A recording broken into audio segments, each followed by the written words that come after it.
the mountain.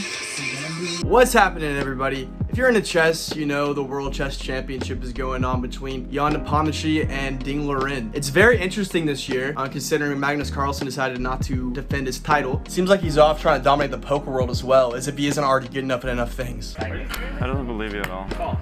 Good. Wow, what a call!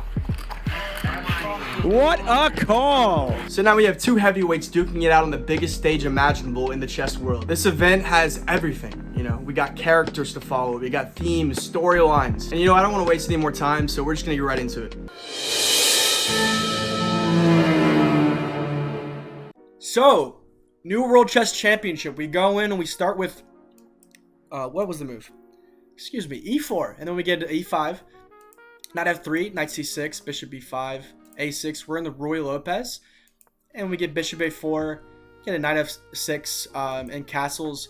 This is not a hanging pawn, by the way. If you take, it's a pretty well-known thing. You can either play rook e1 or maybe queen d2, queen e1. And you're just putting way too much pressure on this pawn. This knight's going to be hanging. You might try this, but opens up the knight. It's just not really considered a good idea to take this pawn. But anyways, we get bishop e7. And here, Nepo takes on c6.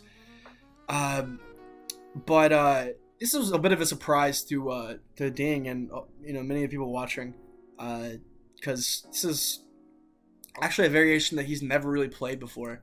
We get d takes c6, rook e1, knight back, and then we get d4 here, and that's really what Nepo was playing for all along, was this d4 move. Striking in the center, we get e takes d, we get queen takes d, hitting this pawn, so Ding castles, and we get bishop f4, knight c5, queen e3,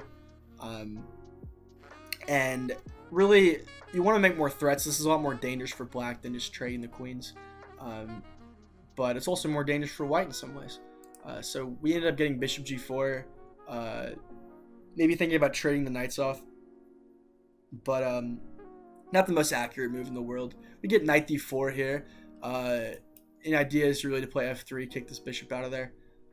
So now we get queen d7, and then we get knight c3, and then we get rook d8. So knight moves because it's under attack, and we get knight f5, which is not the best move. It pretty much allows black to equalize. It's not anything crazy. I mean, the knight moving back, you're kind of giving black a little bit of tempo here. I mean, you're trying to maybe trade this bishop off, but this bishop isn't doing too much anyways, and really maybe you want to get the bishop out of the way so you get this rook here, put more pressure on the pawn. So anyways, Ding brings his knight back, maybe trying to hit his bishop as well. But the thing is, Nepo's move comes with check, so he's able to take this bishop and then move his out of the way. So we get queen takes back, bishop moves, and then bishop moves back to h5, kind of preemptively avoiding f3. Maybe you want to, at some point, reroute the bishop by playing like f6 and moving it around. So we get f3, we get f6, and then we get h3. Kind of putting all his pawns on, Nepo's kind of putting all his pawns in the light squares to kind of counteract this bishop a little bit. And then we get the same thing for Ding. He plays h6. And then we get king h2, trying to get off this back rank, avoid maybe tactics with checks in the future. Also defending this bishop. Just an overall useful move. Then we get bishop f7, rook d1. We get b6, trying to maybe start pushing these pawns. Also, this is a bit of a weakness to keep in mind. a3, a5. They're just trying to improve the structure, basically. We get knight e2, and then rook takes d1, rook takes d1, rook d8. Here we get rook d3. I guess the idea is, if you take me, you're trading on your own terms. If you're Nepo, if rook takes, then you get another pawn in the center, and maybe you start bullying around the pieces a little bit. So Ding doesn't take here yet. We get queen back, maybe threatening to take that rook back there. And then here he does. He goes rook d8, and then knight takes d8, and then queen f4. And basically you're threatening to come in with this queen here, as you can see by the arrows. I drew this earlier when I was looking at this game. But basically, the threat is you come in here. It's really hard to defend these pawns at that point if you let the queen infiltrate. And we get queen b8. Basically, getting this pawn off of square that this queen might be able to attack. This queen's defending this pawn. We do end up getting queen b8. And then king h7. Again, trying to get this king out of, tactics. This knight was pinned. Now it can move. And then we get bishop d6. Forcing the queen to go somewhere. We get now we get bishop d7, queen d7, excuse me, and then we get knight g3, knight e6, f4, and this is an interesting move. You're kind of really trying to push forward with the pawns, but by playing f4 now, you're kind of maybe allowing this knight to infiltrate, come here on this d4 square. But Nepo plays it anyways. He's being aggressive, and we get h5, and here the idea is to try to kick this knight away probably. So at some point. But here, Nepo, he's given another chance to play c3, so he does. He kind of has cake and eats it too by playing f4 and c3. So now the knight can't come in anymore. And then we get c4, and now we get h4, so that this pawn can't come forward. And then queen d8, trying to trade these queens up. If these queens get traded off, it's very, very drawish. So Ding is just trying to get the queens off the board, because once they're off the board, there's not really any weaknesses anymore for White to exploit without the firepower of the queen. Excuse me, I have hiccups right now all of a sudden. So we get queen b7. Bishop comes back. Basically, the idea there, the reason he moves his bishop is, yeah, you can take this bishop, but if you take my bishop, Nepo's saying, oh, I'll take yours. And then, not only that, once you take this bishop, you're also maybe threatening to hit this pawn together with the knight, so that could get dangerous. So instead, he moves his bishop back, defending that f7 square. And then we get knight f5, queen d7, again proposing a trade. Then we get queen b8 again, queen d8, queen takes d8. I mean, at this point, it's kind of hard to avoid a trade, so they trade. Knight takes d8, knight d4, knight b7. They're just trying to improve their position. Ding really doesn't have any trouble defending anymore at this point. Everything's covered. It's hard for White to really infiltrate. I mean, you could play knight maybe e6, but I mean, that's really doing anything. The king's protecting all the pawns. Can't come in here. So Black doesn't really have any problems anymore. If you look at the engine, it's completely equal. It's 0, 0, 0s. e5, king g8, we get king g3. Just trying to bring the kings up. In the end game, they tell you got to bring your king in. The king is a very valuable piece, so you got to bring it in, help defend and attack. And we get bishop d7, just taking control of this diagonal here, preventing maybe this pawn from moving forward at some point. We get bishop c7, knight c5, bishop takes a5, king f7. Now the knight be able to get into d3 and then start causing some problems. We get bishop b4, knight d3, e6, bishop takes e6, and then we get knight c6, bishop d7, knight d4, knight takes b2, king f3, knight d3, g3, knight c1, king a3. And I mean, really, there's not much any of these guys can really do to make threats. It's completely drawish. So they decided to agree to a draw. So the first game of the championship ends in kind of calm fashion. Starts off with a draw, but they're still easing into it, and we got to see a little bit of a couple some opening surprises and things in this game, and there's much more to come, so stay tuned.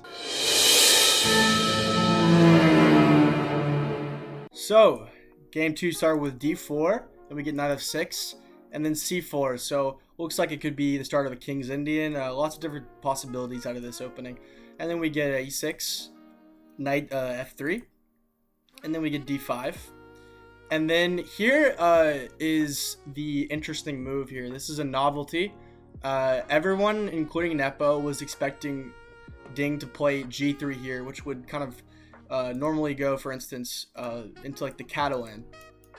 Be g3, getting this bishop onto this g2 square, and putting long pressure on this diagonal like all game long. But instead, Ding plays h3, which is not what anyone expected. It was actually inspired by Ding's second, richer rapport. And it's funny, when this move was played, Nepo actually started to write G3 at a score sheet until he realized that the H pawn was pushed. So no one really expected this move, and it could make things a little bit interesting in this game. So we get D takes C, and then we get E3. And then Nepo strikes at the center with C5, trying to chip away a little bit. And then we get bishop takes C4, and then A6, maybe trying to push B5, push this bishop around a little bit, get castles. And now we get knight C6 and knight F3, or knight C3, excuse me. B5, like I said, pushing the bishop a little bit out of that diagonal. And then we get bishop B7. So really, the bishop could be really strong later in the game. And then at this point, Ding plays A4, and then we get B4, pushing this knight away. Knight E4, and then this move, knight A5, was played. And Ding actually had this position with white against Levon Aronian, excuse me. The chess grandmaster, a very strong grandmaster, in a blitz game in 2021. But the difference was the rook was on E1 and the pawn was on H2. Knight A5 actually works really well in this game. For a couple of reasons. You're restricting, white would really like to push B3, really solidify this pawn, stop this pawn from advancing. It just makes things kind of annoying for white. But here we get knight takes knight on F6. We get G takes, and this is very interesting. G takes is very much with Nepo's style. I mean, here he's aggressive sometimes, and also, I mean, if you look at this bishop, like how strong this bishop is, taking with the G pawn makes a lot of sense because you're gonna get this rook open on this open G file and really put pressure on here. But Ding actually didn't even calculate G takes at all. All he calculated was queen takes, so it really caught him off guard. One of the reasons is that it's hard to see sometimes.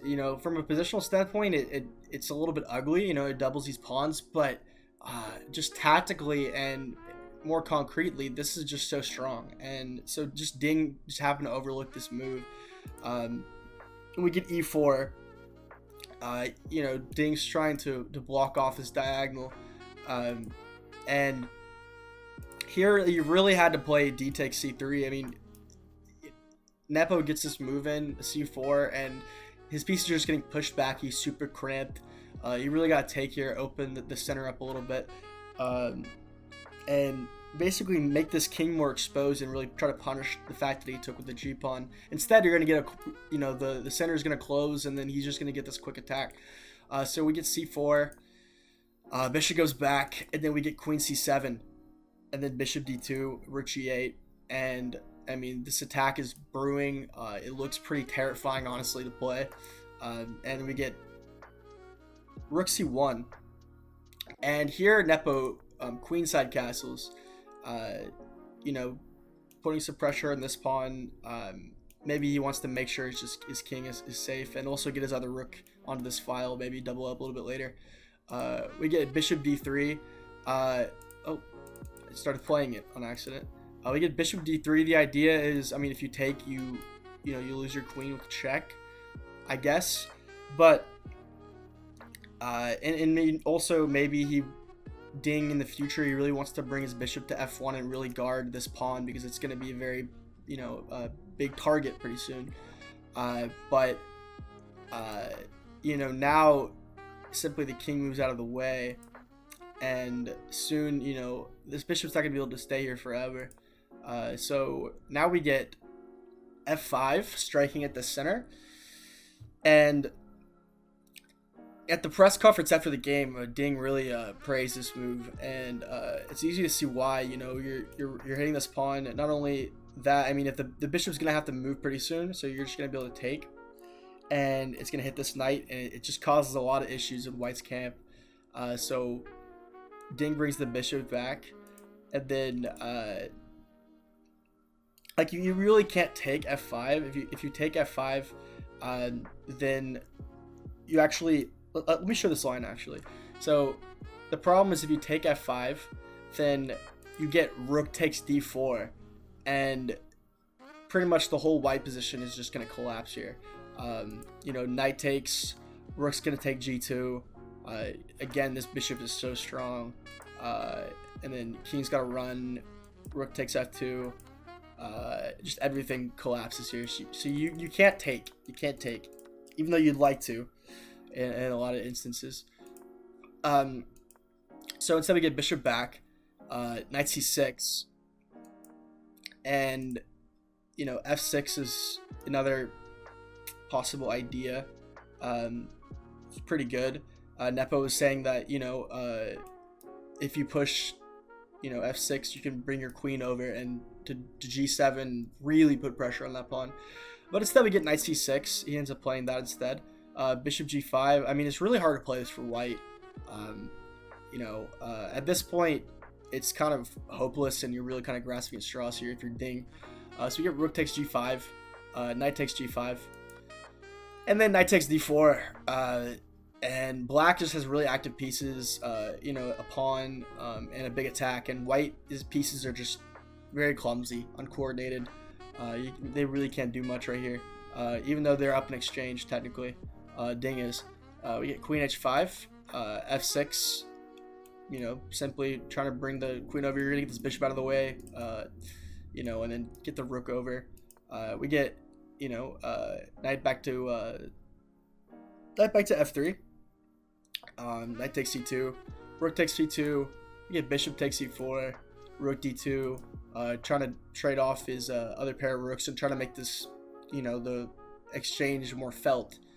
If he has a rook and then Nepo doesn't have any, but Nepo declines, and he's maybe threatening to deliver a check here. So we get king h1, getting out of that a little bit, and then we get c3. I'm playing it again on accident. We get c3, b takes c3, rook d4. I mean, this pawn is just too strong. c2's played, and then we get a queen h6. e5. I mean, there's nothing you can really do. I mean, like, black's just gonna push this pawn. They're gonna get the rook. I mean, let's say you move this. I mean, he's gonna take. He's gonna open up his bishop again once he promotes it. It's nothing you can really do here. And then the engine gives us about minus 4.5. You know, it's at a grandmaster level, the game's over basically. So Nepo gets the first win of the World Chess Championship, and so now the score is 1-0.5. The next game we'll have to see if Ding can strike back. So at this point in the championship, a lot of people were counting out Ding. There was reports about him having a lot of anxiety. He actually switched hotels at the very beginning of the tournament because he felt uncomfortable. There was a lot of Russians with Nepo's entourage, and he just seemed really out of it and kind of down. And after this win, Nepo just seemed like he was taking control, and a lot of people were wondering, you know, is this match already over? You know, has Ding kind of lost it a little bit? And this match, Ding is going to show, hey, this is still a match, and you know, we're on an even playing field, you know. And so Nepo has the white pieces here, and he ends up playing d4, which was kind of a surprise to Ding because Nepo is mostly an e4 player, so d4 was a bit of a surprise. So here, a lot of people would think that Ding needs to, you know, be really aggressive. He's down a game, you know, he needs to come out trying to get a win with black. But here instead he opts to go for a solid Queen's Gambit decline approach. Just not panicking. He's only down a game. He's playing solid. So we get c takes, you know, e takes, you know, just very normal stuff. We get bishop g5, and then we get c6, and then e3, and then h6. H6 is actually, you know, it's a newer move. Like, let's say in the 90s, moving the H pawn was considered kind of an opening mistake. But now with, you know, things like Stockfish, the computer is able to say that it's actually okay to play. And, you know, there's more active plans that black could go for, you know, by advancing, you know, queenside pawns, going for kind of a minority, or going for a queenside pawn storm, possibly.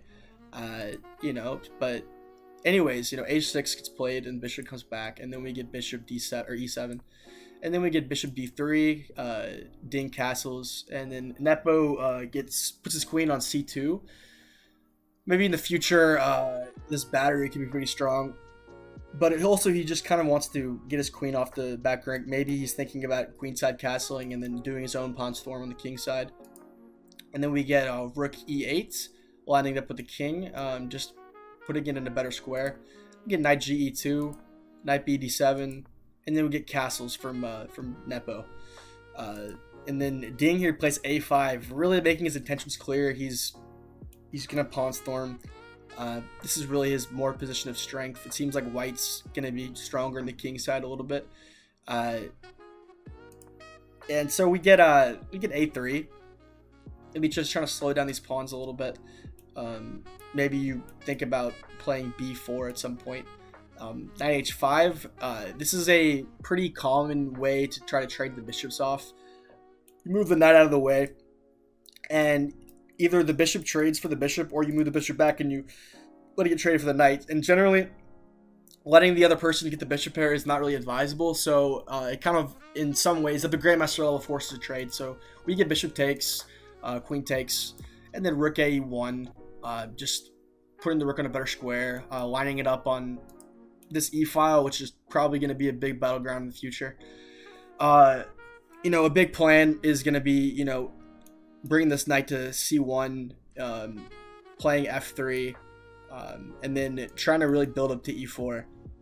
So we ended up getting knight f8, knight c1, knight f6, knight f3. Excuse me, f3 is played, as I was discussing earlier. And then we get knight e6. And Ding had actually played most of this before, and this is kind of the first novelty that he plays. And it's about equal. Oh, I keep accidentally playing instead of going to the next move. My bad, guys. But it's completely equal here. I mean, black's equalized. White doesn't really have an advantage. So Ding's playing well. He's playing well with the black pieces, especially after the crushing game 2 loss. So we get c5, Ding striking out of the center. And then we get bishop b5, hitting the rook, getting the bishop on a better square, maybe getting out of possibilities of c4 so your bishop's not trapped, and you can maybe, one, it blocks this pawn, you can maybe get a4 in and really anchor this bishop in there. We get rook d8, d takes c5, queen takes c5, and then we get queen d2, bishop d7. Trying to trade this bishop off. It's pretty strong. It's kind of limiting the rook's ability to go to e8. Let's say, if you played something like d4 instead, you could do that. But Ding kind of really wanted to win, so he plays this move, and we get bishop takes. Knight takes d7 is one way to recapture. That's what he does, and it's actually a really good way to recapture because you're going to get your knight to b6 and you're going to be able to reroute it to maybe c4, and it's just a good positional move. Then we get knight d4, knight b6, and then rook d1, and then knight c4, queen f2, rook a c8, and we get knight a4, which can seem strange in some ways, but you're trying to really get rid of this queen, and it's kind of the queen's pretty annoying for white in this position in some ways. So you move the queen back, you get rook fe1, lining this up with the queen, maybe preparing e4 again, and then we get queen f6, and then we bring the other knight over. So we got two knights in the corner and the side of the board, which seems a little bit odd, but Nepo's got some ideas, but it's actually the best move according to the engine.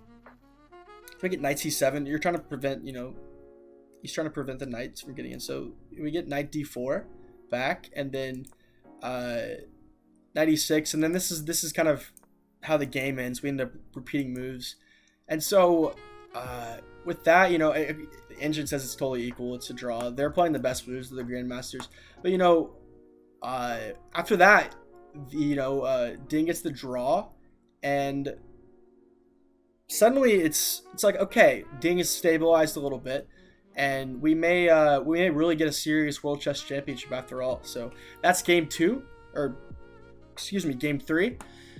And now we'll move on to game 4. So last game, game 3, Ding gets the draw, and he really seemed to be better spirits at the press conference. He was smiling. He said he talked to a friend about the way he was feeling mentally, and he seemed to really be back on his game. And so he goes into game 4 with a little bit of momentum here. And he has the white pieces this time. And here we get a c4 move, and then we get knight of 6, knight c3.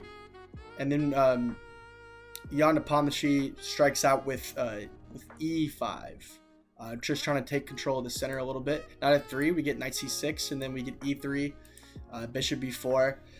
Really, you can think about trading this knight off, and then you're also maybe trying to discourage a little bit of playing d4, because that's really what Ding would really like to do, is play d4 and liberate his position a little bit that way.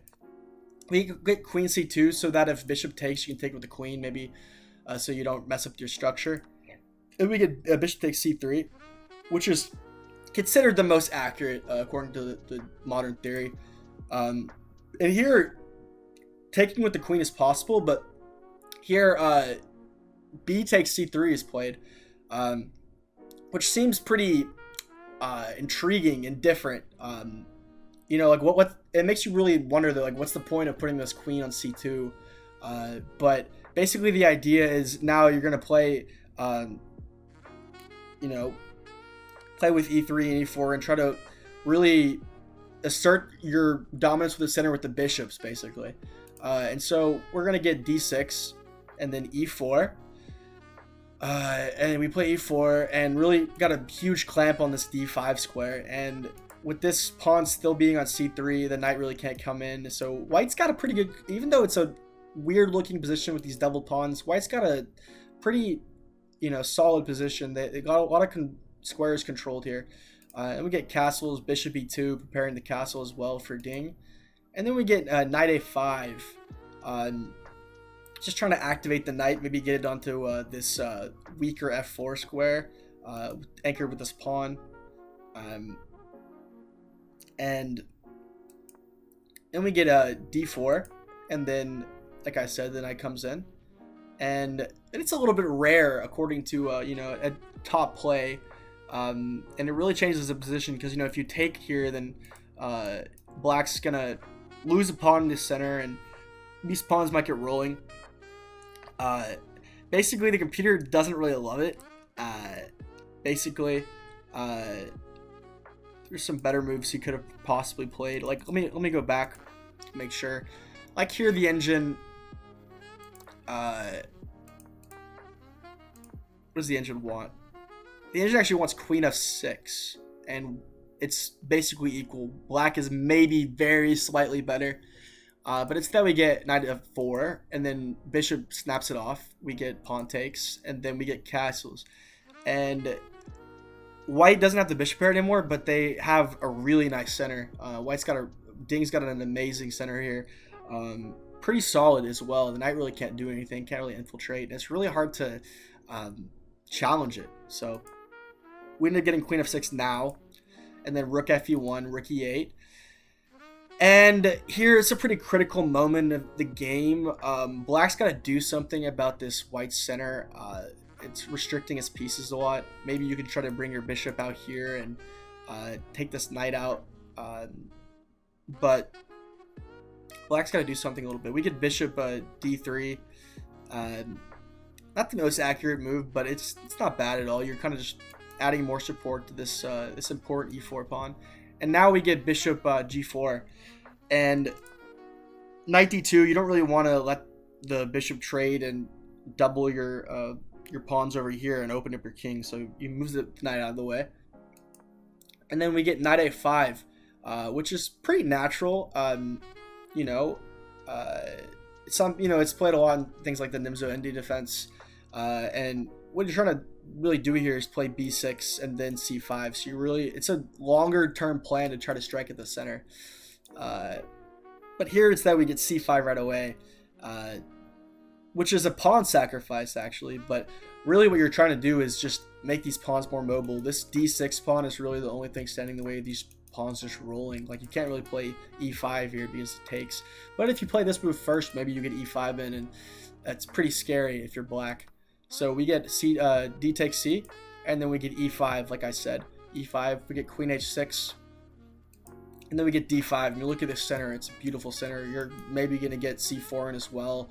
These pawns are just going to keep on rolling, and at some point white is going to get probably going to get a pass pawn, and the farther these pawns get up the board, the more difficult it's going to be to deal with. So we get rook d8, and you're really trying to put pressure on these pawns. You got to do something about them. c4 is played, then we get b6, and then, but the thing is, with after that pawn sacrifice, I mean, you don't really have your plan of c5 anymore. These pawns are very solid, and if you ever get c6, you're going to probably play d6. So, which could be a little bit weak if you play f3 at the right, or f6 at the right moment, but still, it's tougher for Nepo here. And then we get h3, trying to maybe get the bishop to move away. And then we get bishop h5. And you really got to move it here because white would love to really put their knight back here and support the center again. So by doing this, you kind of prevent the knight from coming back. Then we get bishop e4. And you're trying to trade this bishop off. To simply do that, get the knight back. That's the idea. It's a kind of a two-move plan here. We get rook e7, trying to double up more pressure on this. And again, you can't really take here. It looks like it sort of blunders a pawn. But if rook takes, you simply just get bishop takes, and you win a rook for bishop, so you just up in exchange.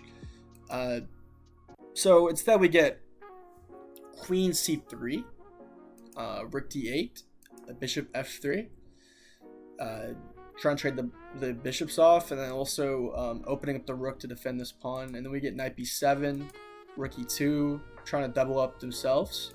We get f6, trying to chip away at this pawn center.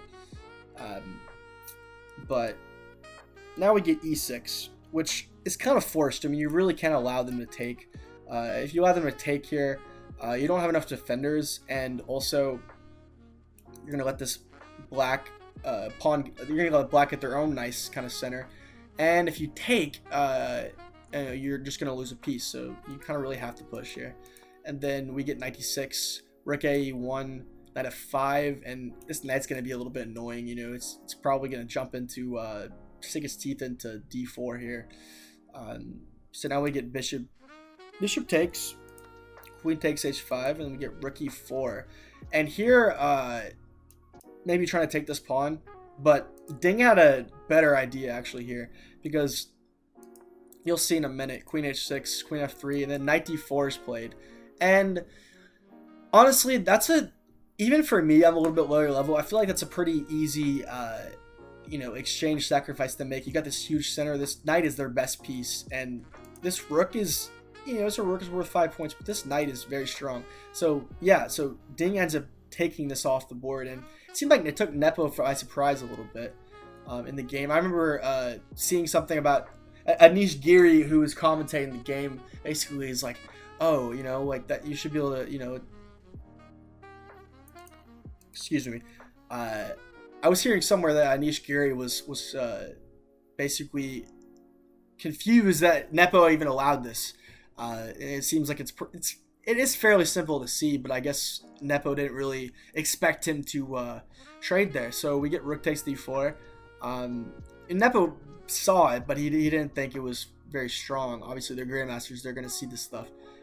But Ding takes, and then like that's the difference really. Is most of some of you guys, I included, and a lot of players, we just don't see things. These guys, they see these variations, but their problem is when they allow things, they're misevaluating the position. It's all about, at this level, you're just misevaluating the strength positionally or tactically, instead of actually just not seeing things. So we get c takes, and then we get knight b3. And then, excuse me, sorry, my phone was going off for a minute. And then we get g5, trying to create some weaknesses on black's king side, maybe you bring your rook in. They gotta do something. Like once white's pawns get rolling, it's over basically. We get knight takes, and now queen g6, and you gotta play queen g6 because you gotta prevent this knight from coming in here. Once the knight comes in, rook's gotta move. Rook really can't move anywhere. Actually, now that I look at it, knight comes in, you threaten the rook. These squares are covered by the pawn, and this square is covered by the knight, so queen's got to stop the knight from hitting that f5 square. And here we get an interesting move, g4, allowing an en passant here. But if they take, then you actually allow knight f5, which is it's a really satisfying move actually, because no matter what they do, you're going to be able to get this knight in here. So we get so because of that, Nepo decides to take here instead. King takes back. He's really in no rush to play knight f5. It's going to be there anyways. We get h5, and then we get finally we get knight f5. And white's position is just really nice here. Black says it's about +1, but really for a human to play, it seems much higher than that. It is a hard position to play as black. We get rook h7, trying to get some counterplay on this h file, maybe open it up a little bit. Queen e4, we get king h8. And really the idea behind that move is you're just trying to get this rook here probably. We get e7, which kind of cuts off the circulation for black really, and you're just threatening to come in. This rook can never move because you simply just promote. We get queen f7, and now the pawns are going. You can't really take, because if you take, then we get knight takes, and then you get forked. And also, not only that, the queen, once the queen moves, then either the rook stays there or the rook moves and we promote. Game's basically over at this point. But if you don't take, we just push anyways. So we get takes, knight takes d6, we get queen g8, knight takes, queen takes. Really, Ding just kind of put on a show this game. It's basically over, but they play a few more moves out. Rook f1, rook h6, rook d1. Trying to come in here. I can't draw arrows right now for some reason on chess.com, but we get f5, queen e5 with a check, king f7. We get queen takes f5, rook f6, queen h7 check, king e6, queen g7, and then we get rook g6, and then queen f8. And there's nothing you can do here at this point. White queen can't move because you promote, but if they take, you can even promote to a knight here, just fork it and get the knight off the board. Either way, it's really an amazing game by Ding, positionally and just in all aspects. And it was a great way to come back after everybody was doubting him. And at this point, I feel like, and I'm going to get to the title of the video that I was talking about, I really feel like Ding has a great chance to win this whole thing. He's really playing his best chess at this point. He got over whatever mental block he was having, and believe it or not, he's actually went back to the hotel that he left at the beginning of the tournament. So it really seems like it's a good sign. He's in good spirits. He's playing well, and it seems like Nepo is now kind of on the back foot a little bit. But either way, I think this World Chess Championship is gonna be a doozy. I think it's gonna go on for a while. I think, but I think that Ding might have a good chance to come out on top. But yeah, that's how things stand after game 4. We're a couple rest days in, and I just wanted to cover these games. Just very interesting. And it's, as far as chess goes, I'm a chess channel. If I'm not covering the World Chess Championship, what am I doing? This is the biggest thing in chess. But I hope this video was interesting for you, and maybe you learned something. Maybe you hadn't seen the games yet. I don't know. Whatever it is for you. Thanks for watching. Thanks for coming to the channel. And if you really liked it, I would really appreciate if you consider subscribing, liking, commenting, so you can see more content like this. And also, it really helps me out in a more selfish way. But I really appreciate you guys for watching, and take care. Peace.